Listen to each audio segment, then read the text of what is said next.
Today on Judge Faith, Michigan exes come after each other in court when their bad breakup results in expensive losses. I took a knife and I cut every pants and I cut every shirt. You think you're in the movie Waiting to Exhale? I come back, she tell me like, oh, your dad texting and calling and stuff like that. I never gave my dad her cell phone number. You think your dad is flirting with your girlfriend? I'm going to induct the two of you into the Pettiness Hall of Fame today. And later, an Arizona college student claims the mechanic who sold him a used car failed to disclose an issue that caused a near-fatal accident. Just to let you know, I'm a regular person just like everybody else, trying to sell my car. Her mother almost lost her son, so I'm a regular person too, and I was a regular person that almost died. Whoa, slow your roll, buddy. You don't have a professional look at it because he's nice, and he's a mechanic, and you trust him, the stranger that you don't know. Faith Jenkins. Her distinguished legal career began when she graduated first in her law school class. She quickly became a tough New York City prosecutor, and then a preeminent legal analyst on cable news. And now she's the judge in her own courtroom. Her cases are real, and her rulings are final. She is Judge Faith. Plaintiff Courtney Sturdivant says a defendant was a jealous boyfriend who flipped out and started damaging stuff in her house. She's suing for damage to personal and rental property. Defendant Johan McKinney says he doesn't know because Courtney knows how to push his buttons, and she retaliated by stealing his belongings. He's countersuing for stolen property. All rise. Court is in session. The Honorable Judge Faith Jenkins presiding. Please be seated. Your Honor, the litigants have been sworn in. This is the case of Sturdivant versus McKinney. Thank you, Juan.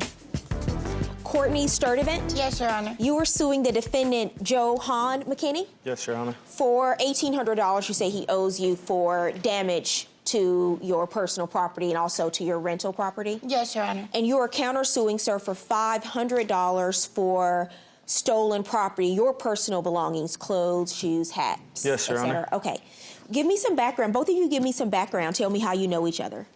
I met the defendant, my ex, like 3 years ago. We reunited at a hotel.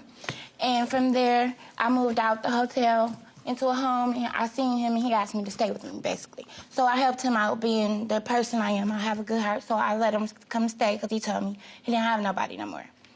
And basically from there, he just changed on me. Okay. And give me some background on your relationship with Miss Sturdivant. Well, before we got into a complete relationship, everything was good. We was friends, no arguments, stuff was going right. But it's like once we got into a real relationship, she's starting to get a little jealous of other girls because I do music and I be getting phone calls from other artists and stuff.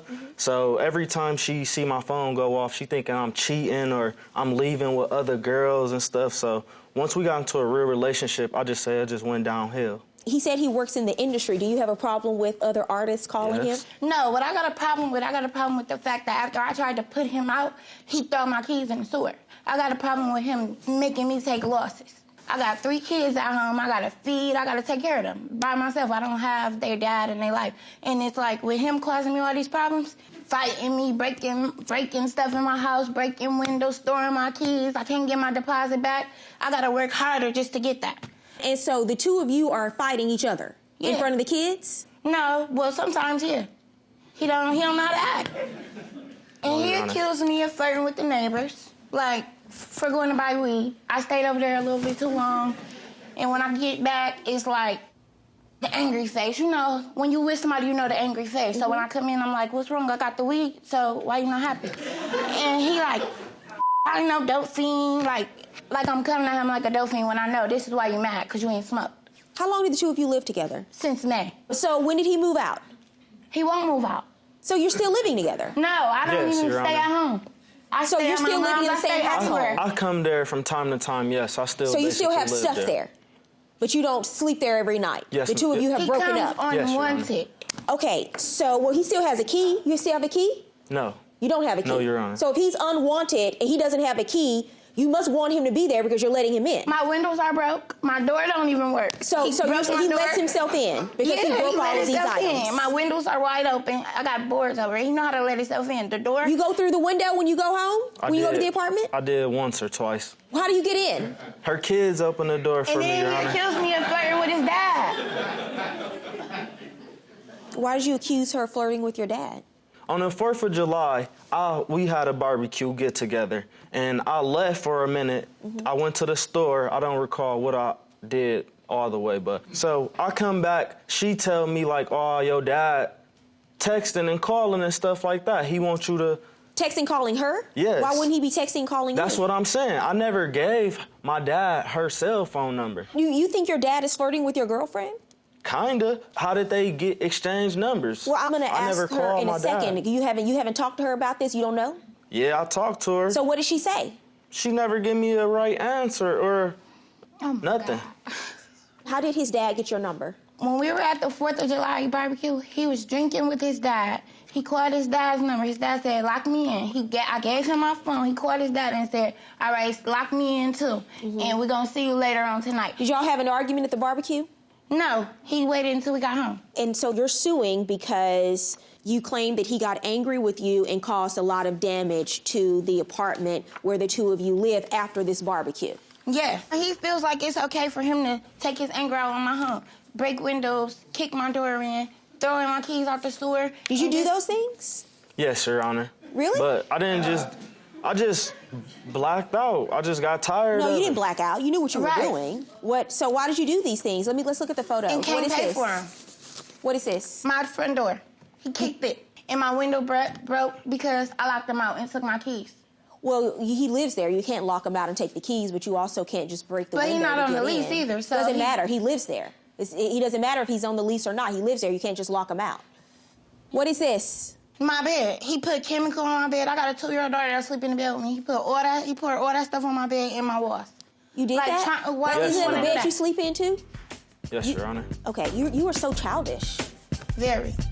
Coming up, the relationship drama between the exes escalates. She, in return, burned all of his clothes up, cut holes in them. Who's going to be arrested in this scenario? This young lady right here. And later, a college student demands a refund from the mechanic who sold him a used car that caused a near fatal accident.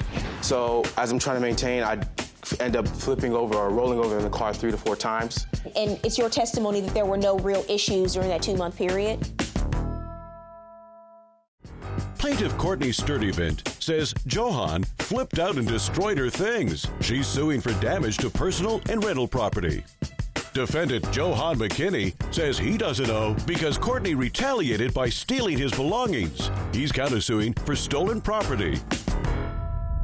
And what have you done? He's countersuing you for $500 because he claims that you have damaged his property as well. What do you say she's done, sir? I got pictures of some clothing items that I never received back after. What do you say happened to them? I don't know. I asked her to this day, what you do with the clothes? She said she helped buy them so she can do whatever she want to do with them. You took his clothes? I cut them up. I took a knife and I cut every pants and I cut every shirt. Since he wanted to destroy my house and don't got $1 on it, I done told him, you're going to have to get your own stuff, just like I got to come up with my own rent. So both of y'all crazy? No, he crazy. She's crazy. This is what I got to deal with. No, I just... Both of you are. Who called the police? I called the police. For what? Because everything he damaged. I wanted him to go to jail. Did you tell the police you lit up all his clothes? Did you tell the police you burned and cut his clothes up? No. You think you're in the movie Waiting to Exhale? No, because I just feel like even if the police knew I burnt the clothes, what can they say? What you gonna do? Take me to jail for destroying my own stuff? That's not your stuff. I got the receipts for Even it. if you buy them and you give them to somebody else, you don't own them anymore. You understand that, right? It's not your stuff. Even if you bought them. Because you give them, I'm telling you, I'm trying to help you out. You don't get to call the police after you've retaliated and taken the law into your own hands. But why not? I still didn't get nothing back from it. All I did was destroy some stuff that Juan, you want to explain it to her, Juan? If he calls the police, Juan, and tells the police that she, in return, burned all of his clothes up, cut holes in them, what's going to happen? They're going to arrest us for vandalism. That's vandalism. It's not Who's your property. going to be arrested in this scenario? This young lady right here. Yeah, At my both house? of them. Because that's what happens. It's a cross complaint. Both of you will be arrested. You both have kids, and neither one of you be home. You're both in the house acting a fool. Well, I don't feel like I act a fool. I don't care what you feel like. It's not what you feel. I'm telling you what the facts are. There's your feelings, and then there are the facts. Mm-hmm. Uncross your arms and stand up straight. You don't have children together, right? No. Okay, that's the only silver lining in this situation. Because you don't have to be connected to each other. Mm-hmm. But because you don't need to be. like my kids, you know? But they not. Well, you know what? No You know what? different. No, you don't know how to act in front of these children. Stop saying that. I do.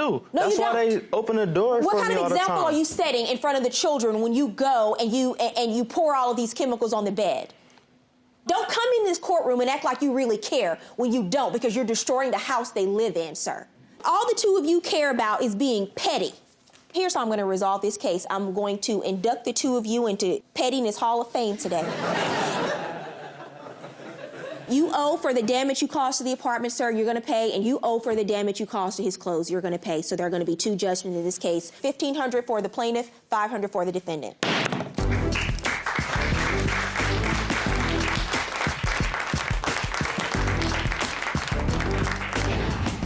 I feel like I shouldn't have to pay him back for something I already purchased. I mean, I know I was kind of wrong for breaking some of the stuff, but at the same time, she damaged my stuff. We're always interested in what you have to say about our cases. Write us with your thoughts or comments. You can find us on Facebook, Twitter, or my Instagram. I look forward to hearing from you. Plaintiff Carlton Henry Jr. says the defendant sold him a used car that blew a tire, resulting in a near-fatal accident. He's suing for a refund for a car. Defendant Donald Jairam says he doesn't owe because the used car he sold Carlton was in good condition, and the sale was as is. Carlton Henry Jr., Yes, ma'am. you are suing the defendant Donald Jairam Yes, ma'am. for $3,500 refund for a car you say you purchased from him. Yes, that's correct. Okay, when did you purchase the car, sir? Purchased the car May 18th, 2016. And what kind of car is it? It's a Chevy Aveo, 2009 car. 2009 Yes. Chevy Aveo? Mm-hmm. Okay, Yes. and was this your personal car, sir, or are you a car dealer? I am not a car dealer. This is my personal vehicle that I use to take my kids to school and to work. So, Okay. just to let you know, I'm a regular person just like everybody else, trying to sell my car. Okay. Mm-hmm. So what happened? Her mother almost lost her son, so I'm a regular person too, and I was a regular person that almost died. Whoa, slow your roll, Hold buddy. on a second. Tell me what happened, Mr. Henry Jr. So you saw an ad online where, on Craigslist? Yes, ma'am. Mm-hmm. So I respond to his ad. May I see the ad? Yes. This is the ad. Go on. So as you can see in the ad, he specifies that it's in good condition, not as is. The car, you know, I talked to him through emails and through text messages to confirm that the car was working, that it was in good condition, and all these things.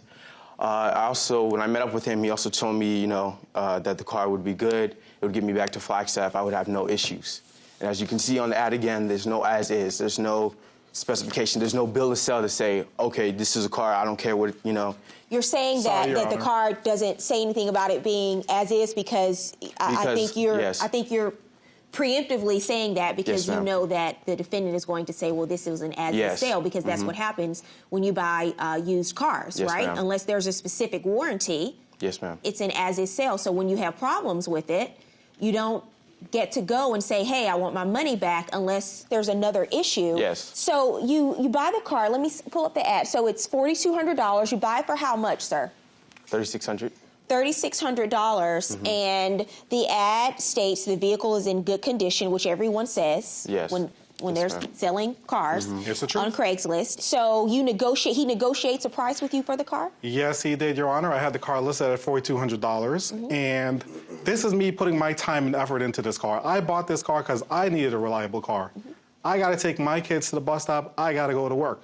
So why wouldn't I make sure that the car that I'm personally driving is in good condition? Did you buy the car in 2009? I bought the car this year.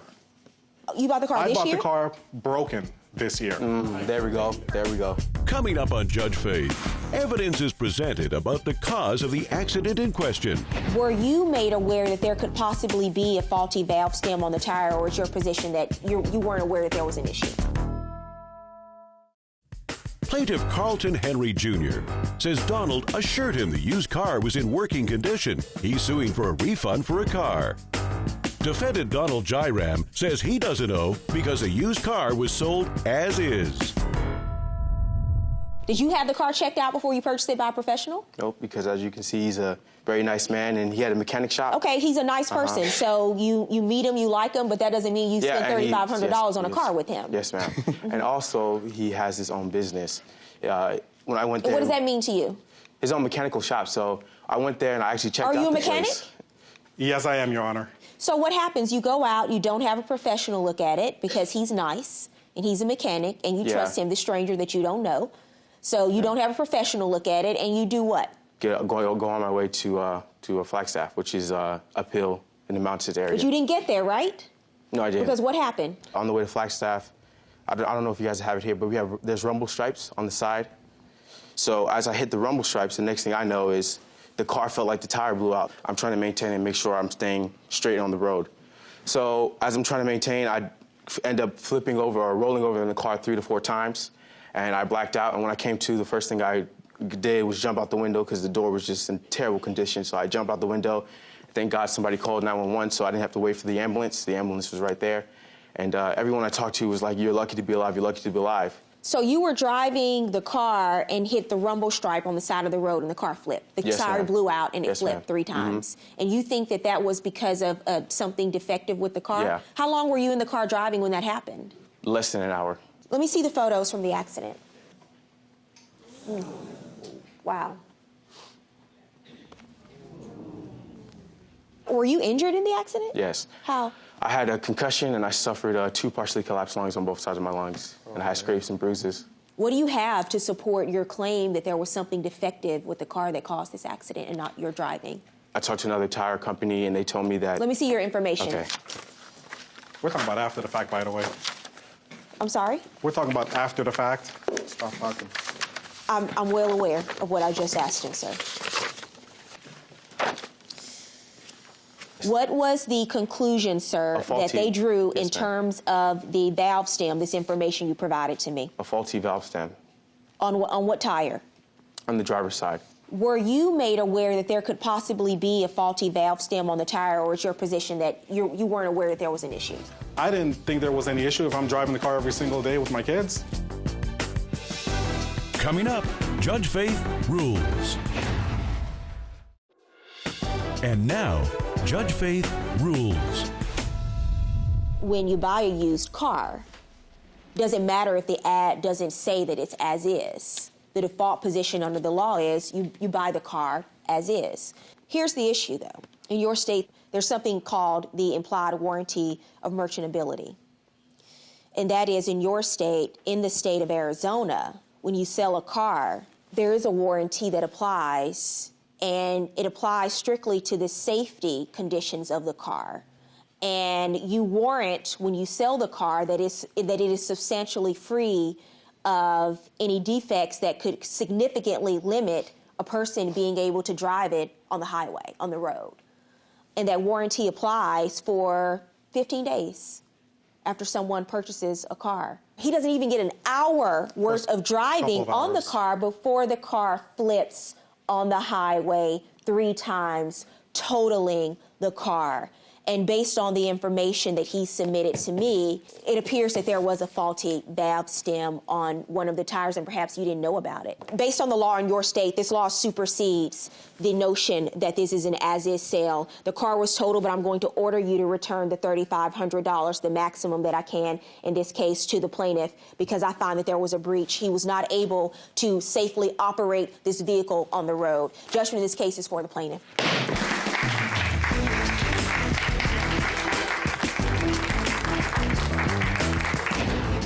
I feel like justice was served. I thank her for the opportunity to come down here and explain my case, and I think she made the right decision. I'm thankful. How can a warranty be applied to his driving ability? That makes no kind of sense. If you or someone you know has a dispute, don't take the law into your own hands. Let Judge Faith rule on it for you. To submit your case, go to judgefaith.com and tell us your story. See you in court.